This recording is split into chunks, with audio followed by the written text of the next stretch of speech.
Bom, vamos aqui começar mais um encontro. Agora já estamos no capítulo 11. Vamos trabalhar hoje as nossas crenças. Eu dei uma lida, eu sempre dou uma lida antes no capítulo. Tem uma parte desse capítulo que ela está muito repetitiva e muito maçante. Então, eu estou pensando em passar essa parte até para vocês lerem depois num outro momento, tá? Que é essa partezinha aqui, olha. Eu acho que vai acabar ficando muito maçante eu ler tudo isso aqui para vocês, porque, como a gente viu nos outros capítulos, esse texto que está escrito aqui, ele é o mesmo texto, tá? Que está escrito, as frases, elas estão aqui por esse conteúdo, por esses parágrafos. Então, eu estou achando que essa partezinha aqui de baixo também, ó, eu vou deixar para vocês lerem depois em casa, tá? Então eu vou pular essas duas partes, tá bom?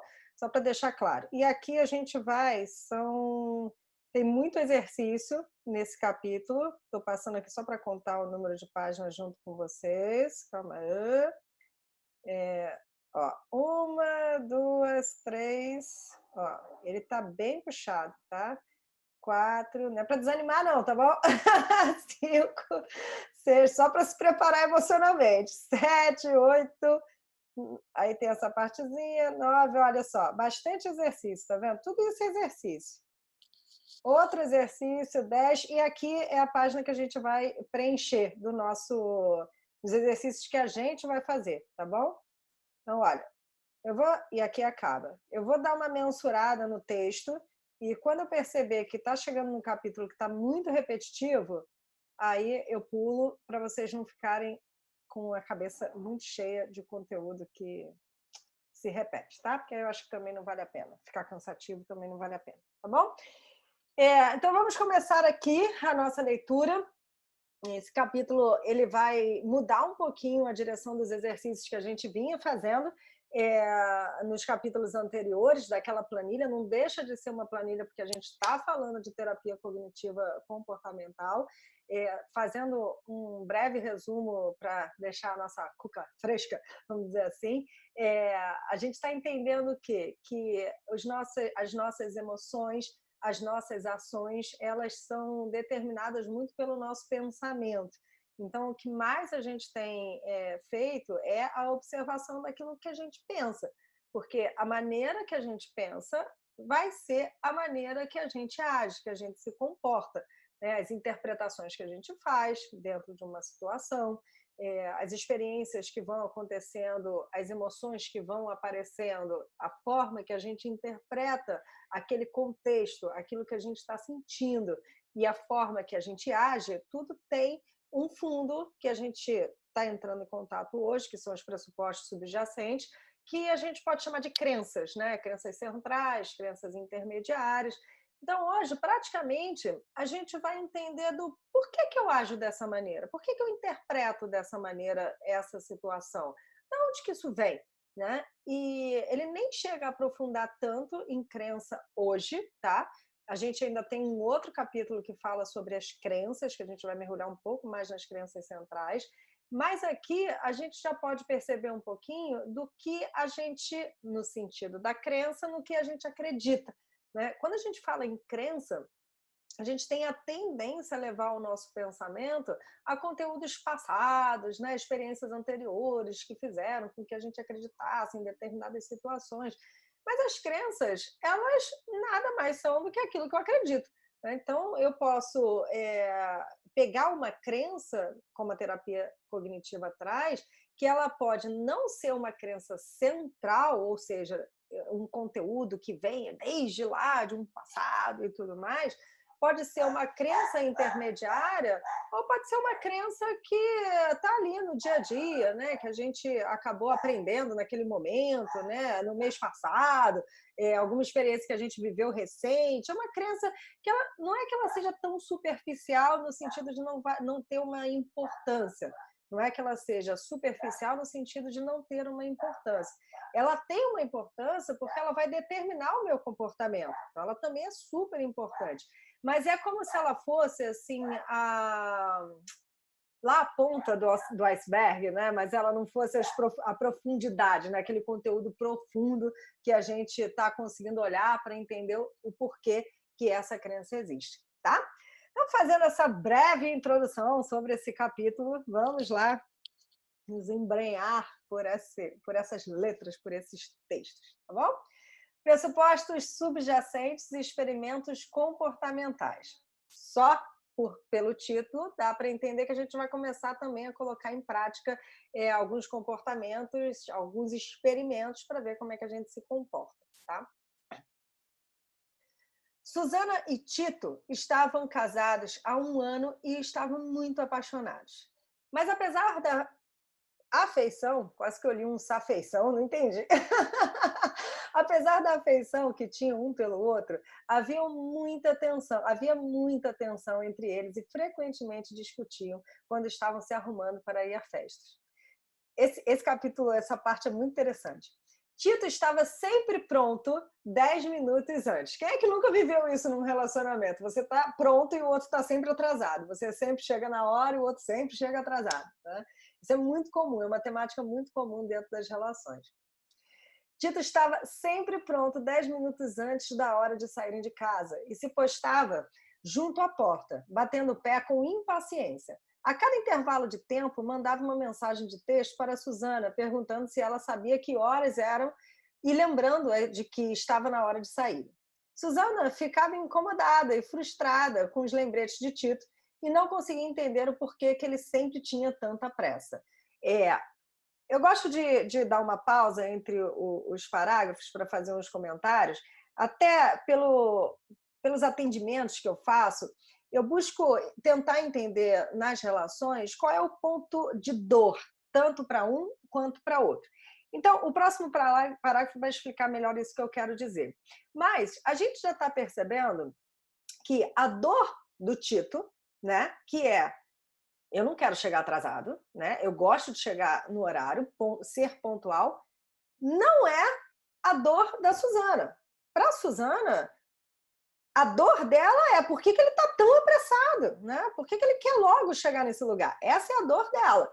Não é a dor de não chegar atrasado. Se você tem 2 pessoas que não gostam de chegar atrasado, perfeito, casou. Mas quando você tem os extremos, quando a dor do outro não é a mesma dor que a sua, isso você pode ampliar, por exemplo, para o financeiro, né? Um casal no sentido financeiro. Às vezes, uma das partes tem uma dor que é assim, eu morro de medo de ficar sem dinheiro e eu quero guardar cada centavo e fazer o meu pé de meia e gastar dinheiro desnecessariamente me faz muito mal. Aí o outro fala assim, calma aí, dinheiro é para ter prazer, dinheiro é para a gente usufruir, dinheiro é para a gente poder comprar o que a gente quer. Dinheiro aparece, eu não tenho medo nenhum de ficar sem dinheiro, meu salário está aí no final do mês. Então, a dor dessa pessoa não é a mesma dor dessa. Essa pessoa pode dizer, ai, ficar guardando dinheiro para não usar me faz muito mal. Me dá muita agonia guardar dinheiro para não usar, porque me dá uma sensação que eu não tenho liberdade, que eu não posso sentir prazer na vida. Então, essa pessoa tem uma dor que é diferente da dor dessa outra pessoa e que o mecanismo de funcionamento, como o Tito e a Susana, causam dor um no outro. Espero que tenha dado para entender. Por quê? Se a Susana chega atrasada e para ela tudo bem, para o Tito não. Então, o movimento dela causa dor nele. Se ele quer chegar na hora, para ela é incômodo. Então, a necessidade dele é diferente da necessidade dela. As necessidades são diferentes. Isso aí já dá para você poder pensar na sua vida, nas suas relações. Não precisa ser só relação casal, pode ser relação com filho, com trabalho, enfim, né? Outras pessoas. Se a sua necessidade é a mesma necessidade do outro, ou se vocês têm necessidades diferentes. Porque quando existem necessidades diferentes, às vezes existe muito conflito, tá? Às vezes, quase na maioria. Vou continuar aqui. Nos capítulos 6 a 9, você aprendeu a usar um registro dos pensamentos para identificar e testar pensamentos automáticos. Os pensamentos que vêm à sua mente automaticamente em situações específicas, que é aquele exercício que a gente vinha fazendo. Além dos pensamentos automáticos, cada um de nós tem crenças situadas silenciosamente abaixo da superfície, que são as crenças intermediárias e depois as crenças centrais. Com frequência, não estamos conscientes desses pensamentos, mas eles também têm forte influência sobre nossos estados de humor, comportamento e reações físicas. Vou parar aqui. O que ele está querendo dizer com isso? Que o nosso pensamento automático é muito mais fácil de você identificar do que esse pensamento que está um subtítulo, vamos dizer assim, por trás desse pensamento automático. Tá? E é isso que a gente vai começar a fazer, aprofundar. Aí sair desse pensamento só, né, aquilo que vem na cabeça, e começar a observar o que está por trás desse pensamento, que gera o nosso comportamento. Voltando. Como esses pensamentos geralmente operam em um nível abaixo da nossa consciência, costumamos denominá-los de pressupostos subjacentes. Pressupostos subjacentes são as regras segundo as quais vivemos. Cada um de nós tem centenas de pressupostos subjacentes e cada um pode ser expresso com uma afirmação se e então. Uma pausa. Olha que interessante. Imagina que alguém está te contando que eu, por exemplo, fiz uma viagem, né, há pouco tempo. Aí, imagina que eu conto essa viagem, que eu vou fazer essa viagem para alguém. No momento que eu contar para essa pessoa, falar assim, tá, eu vou para esse lugar, tal, e pode ser um lugar super legal, e aí eu dou algum exemplo, ela pode falar assim, olha, Tati, presta atenção, porque se você for para esse lugar, pode ser que é o então, né? Então, você tem que fazer isso, isso e isso para poder se proteger, né? Vamos supor que, sei lá, eu faço um investimento financeiro, tá? E a pessoa já foi traída financeiramente, já perdeu dinheiro, sei lá, alguma coisa assim. Ela pode falar para mim, Tati, toma cuidado, né? Porque se você colocar o dinheiro XYZ, então pode ser que XYZ aconteça. O que eu estou querendo dizer com isso? São regras que a gente cria. Né? E são muitas regras que a gente cria. Se eu fizer isso, aquilo vai acontecer. Se fulano fizer isso, aquilo... É o se e o então. Se acontecer isso, então aquilo vai acontecer. A gente fica preso dentro de certas regras e acaba vivendo em função dessas regras que a gente criou. E dentro de um atendimento, por exemplo, de um atendimento da psicoterapia, na clínica, é muito comum a gente tentar desarmar um pouco essas regras, porque por exemplo, né, uma pessoa que fantasia que se ela for ter uma atitude ou for fazer uma escolha X, ela pode se dar mal, ou ela pode sofrer muito. Quando ela faz essa escolha e ela não sofre tanto, ou aquela consequência foi completamente diferente daquilo que ela imaginava, ela fala assim, nossa, eu fiquei tanto tempo presa nesse sim, então, que em algum lugar eu não sabia como poderia ser diferente. Então, regras, tá? São regras que a gente vai criando para a nossa vida. Vamos lá, vamos voltar para o texto. Por exemplo, as reações de Tito e Susana ao se arrumarem para uma festa parecem um pouco desconcertantes, porque Tito continuava ao lado da porta e mandava lembretes para Susana, quando podia ver claramente que isso a incomodava. Por que Susana esperava tanto para se aprontar quando sabia que isso irritava Tito? Os pressupostos subjacentes de Tito e Susana podem nos ajudar a entender as respostas deles. Então ele está dizendo assim, se a Susana sabia que atrasar incomodava tanto o Tito, por que ela continuava fazendo isso? Aí a gente vai entender aqui no resto do texto. E ao contrário também. Olha só que interessante.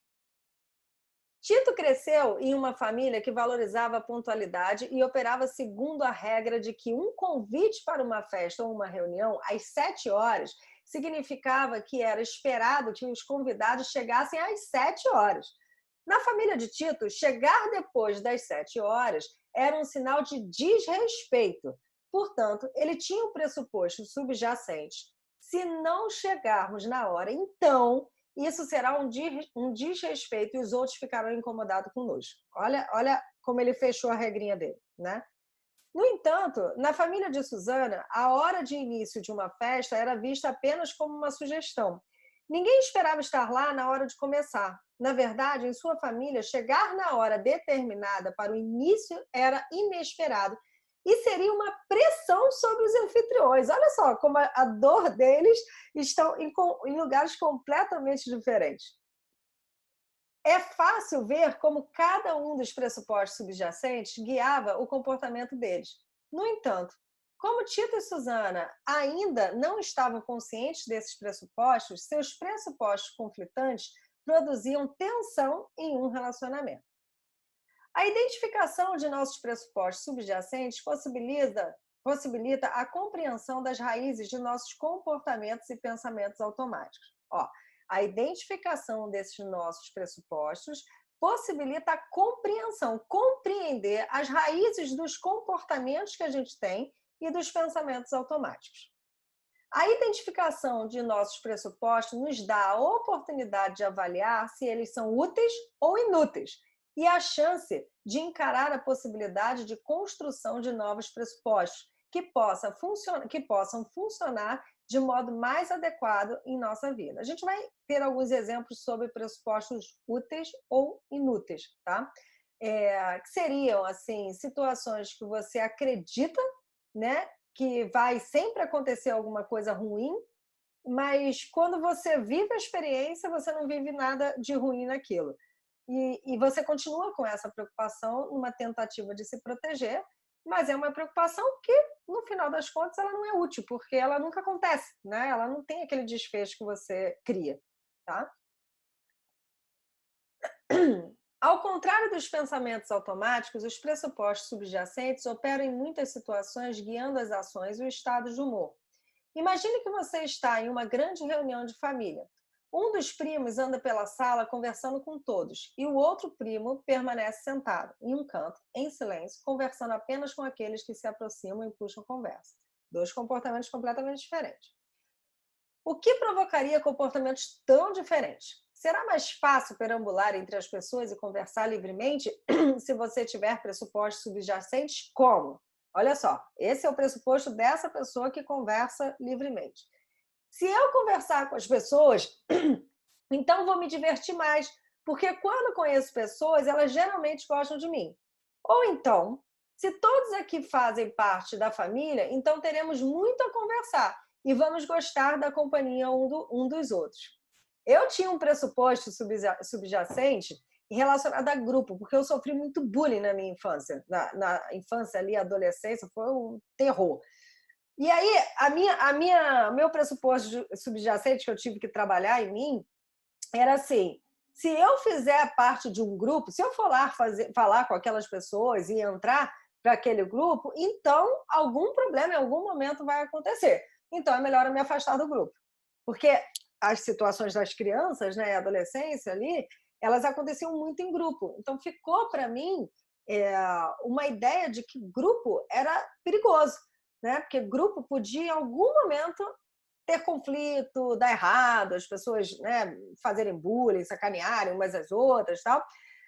Então eu já partia desse princípio, assim, ó, é melhor ser amiga de uma ou duas pessoas do que você fazer parte de um grupo, porque o grupo pode ser arriscado, tá? E isso eu tive que ir mudando com as experiências, enfim, na minha mente. Voltando aqui. Todavia, o primo mais quieto pode ter pressupostos subjacentes como: se eu começar uma conversa, então arrisco dizer algo errado. Portanto, é melhor esperar até que alguém se aproxime de mim para conversar. Ou, se alguém for idoso como eu, então os membros mais jovens da família devem se aproximar e começar uma conversa comigo para demonstrar respeito. São dois pressupostos. Observe que muitos pressupostos subjacentes diferentes podem explicar o mesmo comportamento. Aqui tem dois, né? Ele está dizendo que se ele começar uma conversa, então, e dizer algo errado, é melhor esperar que alguém se aproxime dele para conversar, e isso faz com que ele tenha um comportamento de mais quietinho, de isolamento.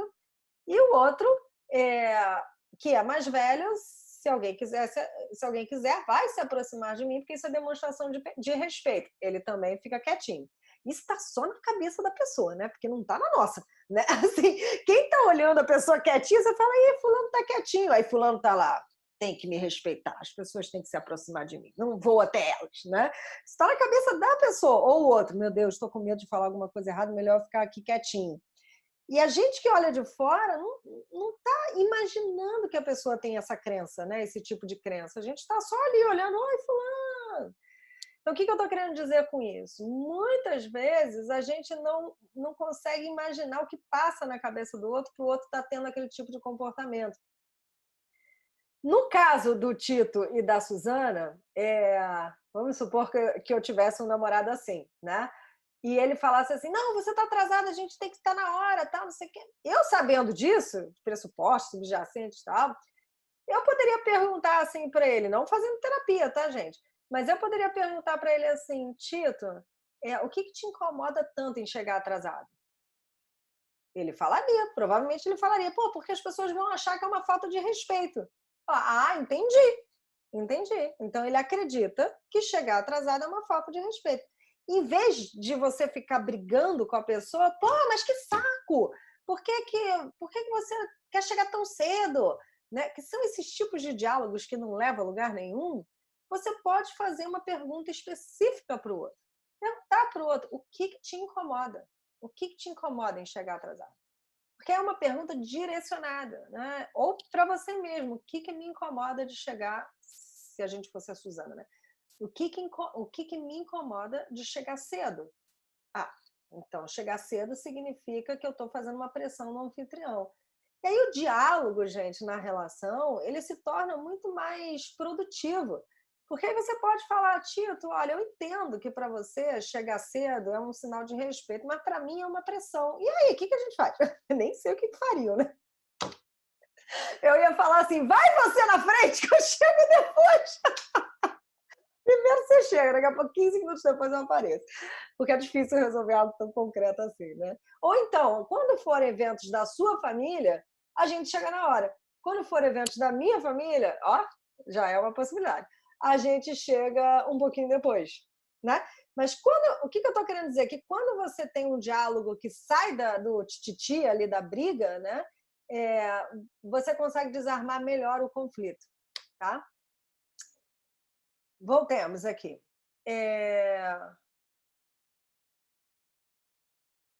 Observe que muitos pressupostos subjacentes, aqui, tá, gente? Diferentes podem explicar o mesmo comportamento. É possível saber quais são os pressupostos subjacentes das pessoas simplesmente observando seu comportamento ou conhecendo seu estado de humor. Felizmente, mesmo que em geral operem abaixo da superfície, os pressupostos subjacentes são fáceis de identificar. Os sinais de que pressupostos podem estar presentes são situações em que você acha que sempre reage com o mesmo humor ou tem o mesmo comportamento. Então, olha o que ele está falando, né? Os sinais de que pressupostos podem estar presentes, não é para a gente ficar doido achando que tem pressuposto o tempo inteiro, em todas as situações, mas o sinal, né, é que você pode estar reagindo com o mesmo humor e o mesmo comportamento a determinadas situações. Você encontra uma similaridade. Por exemplo, se está sempre arrumando a casa, então provavelmente tem um pressuposto subjacente, que você pode compreender ao colocar seu comportamento na parte se. Esse é o exercício, tá? Se eu mantiver todas as peças da minha casa arrumada, então, aí você vai concluir. Uma pessoa poderia terminar essa frase assim: se eu mantiver todas as peças de minha casa arrumada, então a minha casa vai parecer aconchegante se alguns amigos derem uma passada para conversar. Outra pessoa poderia achar: se eu mantiver todas as peças da minha casa arrumada, então vou relaxar e poderei encontrar as coisas quando eu precisar delas. Essa condição, né? Igualmente, se você sempre reage com tristeza ao ficar sozinho em casa no sábado à noite, isso acontece muito, hein? Muito, é muito comum escutar isso no consultório, quando a pessoa não tem uma companhia, né? Com sábado e domingo. ou domingo, ou uma sexta de noite. Voltando. Esse é um sinal de que um pressuposto subjacente está operando como pano de fundo. Você pode estar presumindo: se é sábado à noite, então eu deveria estar fazendo alguma coisa divertida. Se eu estou em casa e não estou fazendo algo divertido, então isso significa que sou um perdedor, ou que ninguém gosta de mim, ou que eu não sou uma pessoa agradável, né? Ou que eu não sou uma boa companhia, né? Uma pessoa que tem um pressuposto subjacente diferente pode sentir satisfação em vez de tristeza. Esse é o meu, tá, gente? Se é sábado à noite, então eu posso fazer o que eu quiser. Ficar em casa sozinho é uma chance para relaxar e ter a noite tranquila. Esse é o meu. Assim, adoro. Falo, gente, sábado à noite, não tem nada para fazer, coisa boa. Ficar aqui, ler um livro, tranquilo. Mas eu entendo que muitas pessoas, pelo código social que a gente tem de ser sábado à noite, como se a gente não pudesse sair numa segunda, numa terça, enfim, teria que estar num convívio social e o fato de estar sozinha traz uma sensação de rejeição, né? Vamos lá, voltando. Os pressupostos subjacentes são, algumas vezes, o nível mais importante do pensamento a ser identificado e testado. Quando estamos ansiosos, muitos dos nossos pensamentos mais quentes, lembra do pensamento quente? São pressupostos do tipo se. Ai, meu Deus, se acontecer isso, se acontecer aquilo, e se acontecer isso, se então. Ai, se acontecer isso, eu não vou saber o que fazer. Então, né? Ai, se acontecer. Se eu conversar, então vou passar por tolo. Se meu coração acelerar, então significa que estou tendo um ataque cardíaco. Se algo ruim acontecer, então eu não vou conseguir lidar com isso. Então, uma pessoa que tem um pensamento ansioso, normalmente está com esse texto na cabeça, tá? Se acontecer isso, eu não vou conseguir aquilo. É um se e um então. E é comum serem pensamentos com consequências catastróficas, né? Pensamento tudo ou nada ou cenários catastróficos. Voltando aqui. Em nossos relacionamentos ocorrem muitos mal-entendidos, porque cada pessoa, é o que eu estava falando lá no início, tem seu pressuposto subjacente diferente. Por exemplo, um dos parceiros pode pressupor: se você gosta de mim, então irá. Isso é ótimo, gente. Se você gosta de mim, então irá saber o que eu quero sem que precise me perguntar. Isso eu pego no consultório bastante. A pessoa fala assim para mim: Tati, mas eu não preciso falar, ele tem que saber. Então, gente, ninguém entende nada nas entrelinhas. Se você quer que o outro saiba de alguma coisa, fala, diz, se comunica. Isso é super importante, tá? Ou, se você gosta de mim, então irá saber o que eu quero sem... li a mesma coisa. Sem que precise me perguntar. Mas o outro parceiro pode pressupor. Ele pode pressupor, né? Se você quiser algo, então irá me dizer. Olha o problema. São dois lados diferentes e isso dá dor com dor, né? Uma pessoa tá pensando assim, cara, se essa pessoa me ama, ela vai me perguntar. E o outro está pensando, não, ela vai me dizer. Isso já dá pano para manga de conflito, né? Voltando. Comportamentos que levamos até extremos, como o abuso de álcool, drogas, comer em excesso e até mesmo o perfeccionismo, são frequentemente estimulados por pressupostos subjacentes. Aí quem tem compulsão alimentar, quem é perfeccionista, quem usa álcool, né, drogas, enfim. Né? Se eu beber, então vou ficar mais sociável. Eu atendo alguns, agora nem estou com tantos casos assim não, mas já atendi alguns casos assim, de pessoas que só conseguem interagir, tem a crença que só consegue interagir com um nível de álcool maior, né, alcoolizado, né? Se eu tive um dia difícil, então mereço comer uma sobremesa enorme. Ou se algo não for perfeito, então não terá valor. Esse aí pode ser que vocês tenham, né? Assim, se eu tiver um dia difícil, então mereço comer uma sobremesa enorme, é batata, né? Assim, quem gosta de sobremesa tem muito essa justificativa de se dar um presente pela comida, né? E aí depois tem a consequência de ficar culpado, enfim, se tem uma questão física aí acontecendo, né? Vamos lá. Os pressupostos subjacentes podem ser identificados e testados, assim como os pensamentos automáticos. No entanto, geralmente não usamos um registro de pensamentos para esse propósito, porque esses registros são concebidos para testar pensamentos em situações únicas e pressupostos subjacentes se aplicam a muitas situações. A forma ideal de testar um pressuposto subjacente é fazer uma série de experimentos comportamentais. A gente está aqui lendo terapia cognitiva comportamental, né? Experimentos comportamentais são testes ativos para verificar se a regra, se então, prediz com precisão o que acontece. Existem muitos tipos de experimentos comportamentais, como executar a parte se da crença e ver se a parte então acontece ou não. Tentando um novo comportamento para descobrir o que acontece, ou entrevistando outras pessoas para descobrir se elas têm os mesmos pressupostos, este capítulo ensina a identificar pressupostos subjacentes e testá-lo como experimentos comportamentais. O que ele está querendo propor? O que ele está propondo? Perdão, ele está propondo o seguinte: por exemplo, o rapaz da festa, né? Que achou que as pessoas deveriam falar com ele em sinal de respeito. Para testar o comportamento dele, ele acredita que se ele for falar com alguém, ele vai ser desrespeitado, né, pelo outro. Então, para testar em terapia, a gente pode propor para o paciente, ou vocês se proporem, né, a você, deixa eu ver, deixa eu falar com fulano, deixa eu puxar assunto, deixa eu ir na direção do outro e testar se o outro vai me desrespeitar. Se isso é verdade mesmo, né? Se o outro vai me desrespeitar. Vamos supor que esse senhor, ele levante, ele vá, fale com as pessoas e as pessoas demonstrem um maior respeito por ele, né? Continuem demonstrando um maior respeito por ele. Aí ele vai perceber que não, olha, não necessariamente, só quando eu fico sentada e as pessoas vêm falar comigo que elas me respeitam, né? Quando eu vou falar com elas, elas também me respeitam. E isso pode parecer uma besteira, gente, mas imagina quantos, no caso desse senhor, quantos eventos sociais a gente participa, né?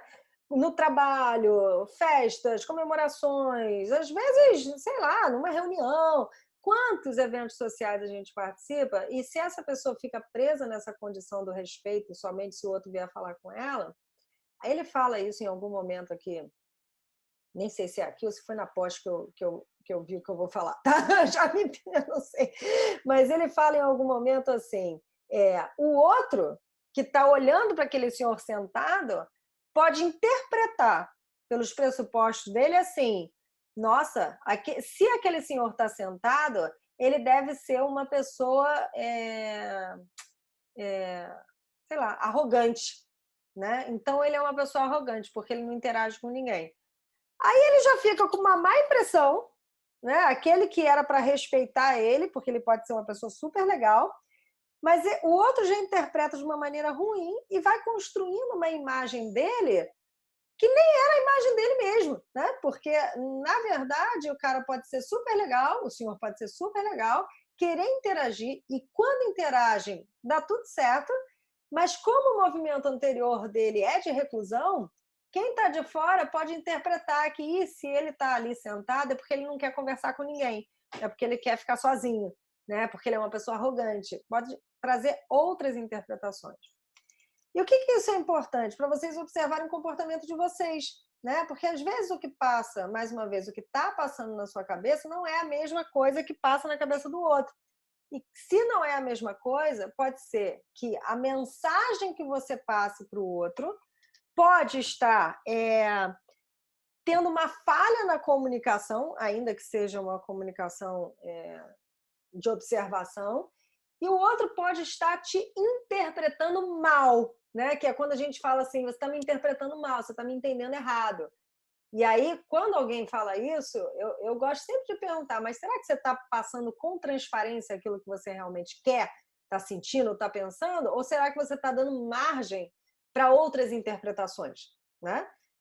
Isso fica a dica aí para vocês, tá? Voltando aqui. Existem muitos tipos de experimentos comportamentais, como executar a parte se da crença e ver se a parte então acontece ou não, tentando um novo comportamento para descobrir o que acontece ou entrevistando outras pessoas para descobrir se elas têm o mesmo pressuposto. Este capítulo ensina a identificar pressupostos subjacentes e testá-lo como experimentos comportamentais. Vamos a Márcia. Márcia é aquela mulher da ansiedade, aquele caso da ansiedade. Não há nada a temer a não ser o próprio medo. Então, esse caso dela é muito interessante, porque é o medo do medo. Tem gente que tem medo do medo, né? Eu tenho medo de sentir medo. E acaba criando um comportamento que a gente chama de comportamento evitativo, que a pessoa passa a evitar diversas situações, até relacionamentos, reuniões, falar em público, eu falei reuniões, por conta do medo de sentir a emoção do medo. E é o caso dela, né, por conta da ansiedade. Vamos lá. Como você pode lembrar, quando o coração de Márcia começou a acelerar, ela entrou em pânico, porque achou que estava tendo um ataque cardíaco. Ela tem crise de pânico, lembra? Quando completou um registro do pensamento, o pensamento alternativo de Márcia, com base nas evidências que ela reuniu, era de que ataque cardíaco e transpiração eram causadas por ansiedade, não por um ataque cardíaco. Embora suas experiências apoiadas onde eu tô? Apoiassem. Embora suas experiências apoiassem essa nova ideia, Márcia não acreditava completamente na nova explicação para seus sintomas. Enquanto estava sentada no consultório do terapeuta, estava convencida de que suas alterações corporais eram meramente sintomas de ansiedade. Mas, em meio a um ataque de pânico fora do consultório, ainda acreditava que estava morrendo, devido a um ataque cardíaco quando seu coração acelerava e ela começava a transpirar. Simplesmente usar um registro de pensamentos não era o suficiente, porque Márcia apenas acreditava nos pensamentos alternativos quando não estava ansiosa. Então, todo aquele trabalho que a gente fez, para a Márcia, para algumas pessoas, isso eu percebo em consultório, já é o suficiente, tá?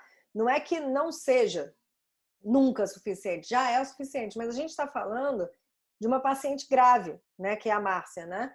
Ela é um caso grave, a gente chama de caso grave, já chegou uma síndrome do pânico, né?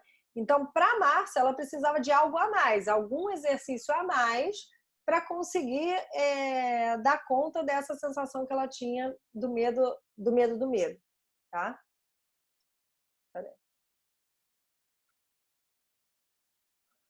Mas em meio a um ataque de aqui eu já li, simplesmente usar o registro do pensamento não era suficiente, porque Márcia apenas acreditava nos pensamentos alternativos quando não estava ansiosa. Quando temos problema em acreditar em um pensamento alternativo, mesmo que as evidências o apoiem, é provável que o nosso pensamento quente seja estimulado por um pressuposto subjacente. Aí vocês vão lá na tabelinha para ler qual é o pensamento quente de vocês, né? No caso de Márcia, antes de começar a terapia, ela tinha o seguinte pressuposto subjacente: se seu coração está acelerado e você está transpirando, então você está tendo um ataque cardíaco. Ela acreditava nisso, ponto. Ela e o terapeuta desenvolveram um pressuposto subjacente alternativo. Se seu coração está acelerado e você está transpirando, mas seu coração é saudável, olha, ela acrescentou, mas o seu coração é saudável, então o coração acelerado não é perigoso. Mudou, percebeu? É isso que a gente tem que fazer, né? A gente tem que criar alguma frasezinha, né? Uma palavrinha, né? Que mude o sentido do pressuposto subjacente. Havia muitas evidências para apoiar esse novo pressuposto subjacente de que seu coração acelerado e sua transpiração não eram perigosos. Quando ela foi ao pronto-socorro durante um ataque de pânico, os médicos examinaram seu coração e disseram que ele era saudável e que ela não estava tendo um ataque cardíaco. Gente, chega muita gente no hospital com síndrome do pânico achando que está infartando e não está. Isso é bem comum. Márcia e o terapeuta comentaram que o coração é um músculo e os músculos ficam mais fortes quando são exercitados. Ela não achava que estava em perigo quando estava se exercitando e seu coração começava a acelerar. E ela começava a transpirar. Mas Márcia ainda acreditava que seu coração acelerado e sua transpiração eram sinais de que um ataque cardíaco, caso ocorressem, quando não estivesse se exercitando. Caso ocorressem, perdão. Para testar seu novo pressuposto subjacente, mesmo se meu coração acelerar, então não vou estar em perigo, isso é um novo, tá? Márcia e seu terapeuta planejaram uma série de experimentos comportamentais. Primeiro, fizeram uma variedade de experimentos nos quais ela aumentava seu batimento cardíaco e sua transpiração. Ao respirar rapidamente ou recordando um ataque de pânico recente, em poucos minutos, Márcia conseguiu criar todos os sintomas que a apavoravam. Eles fizeram isso inúmeras vezes e discutiram suas experiências.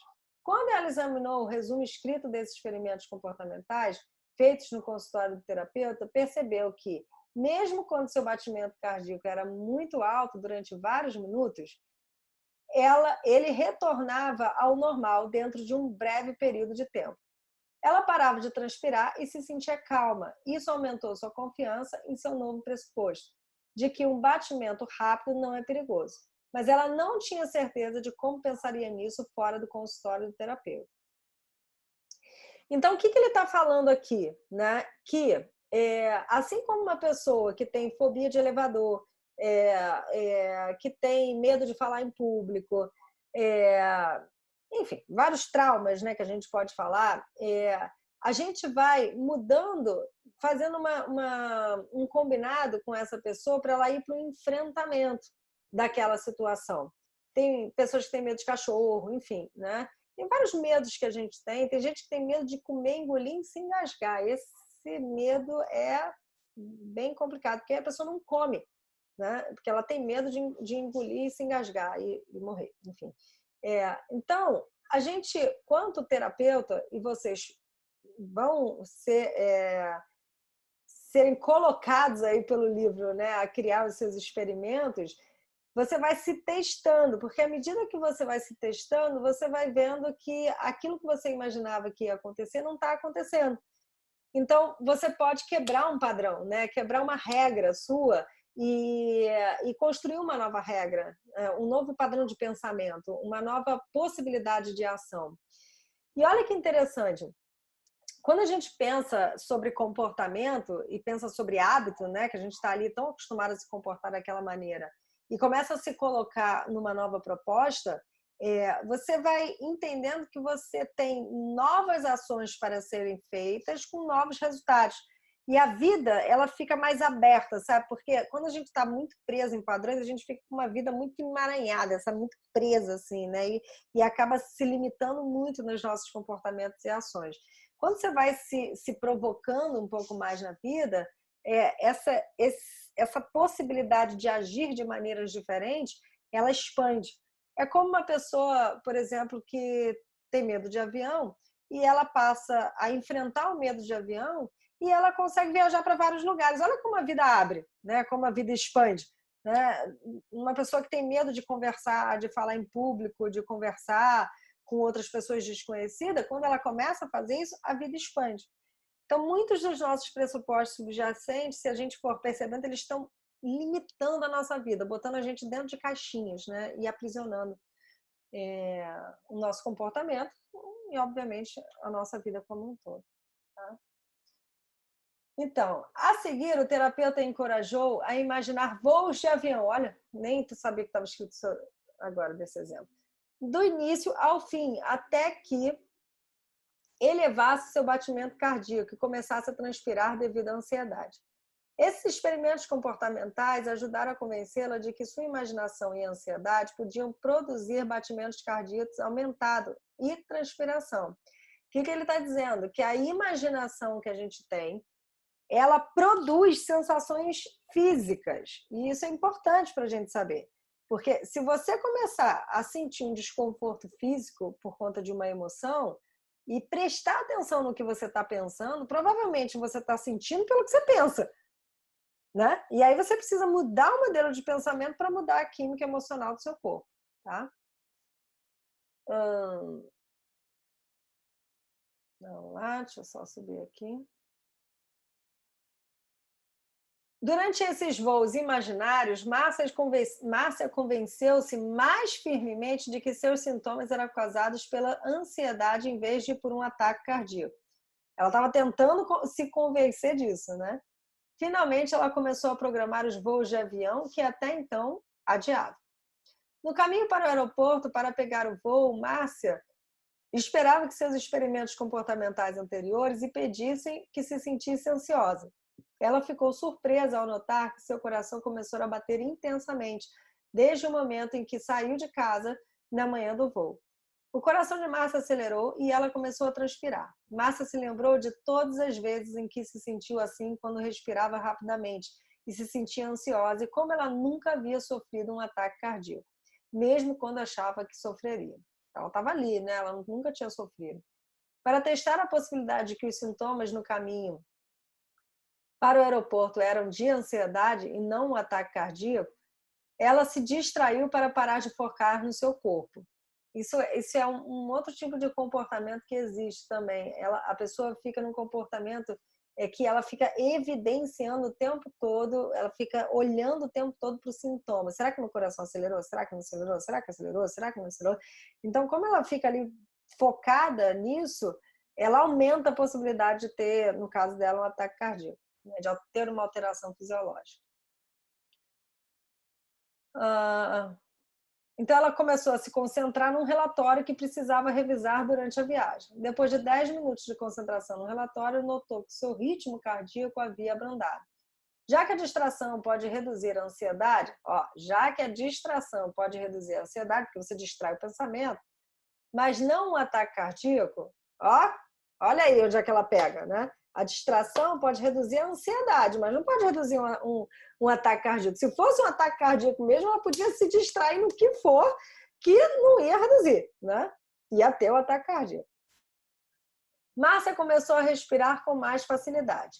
Ela não estava morrendo, estava apenas ansiosa. Durante os meses seguintes e depois de inúmeras viagens, Márcia já achava mais fácil andar de avião. Ocasionalmente ficava ansiosa, em especial quando o avião passava por alguma turbulência. No entanto, seu ataque de pânico era interrompido quando ela ganhava confiança no pressuposto de que seus sintomas indicavam ansiedade, não um ataque cardíaco.